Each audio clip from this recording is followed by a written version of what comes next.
अभी भी उन्होंने गिलगित की सीट जो है उन्होंने जीत ली है, अंदर होते हुए उन्होंने जीत ली है। तो ये क्या कर सकते हैं, ये तो इनकी जो डूबी हुई किश्ती हैं उनके बस हाथ मार रहे हैं कि कल किसी किनारे पे लाइट पीपल वाला कह रहे हैं हम ऐसे करेंगे, दूसरा ये तो बस अल्लाह ताला इनको हदायत दें, ये कह सकते हैं। सर वोट किसको दे रहे हैं और इस मुल्क को अच्छा लीडर कब मिलेगा?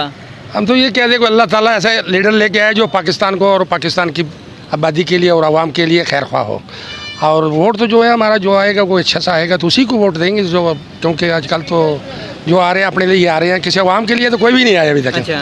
तो हम कहते हैं कि अल्लाह ताला पाकिस्तान में कोई ऐसा एक नेक इंसान लेके आए जो पाकिस्तान को संवारे और पाकिस्तान का सोचे, अपना ना सोचे कि हमारे बच्चे लंदन में रहें और फलानी जगह पे रहें और फलानी जगह पे रहें।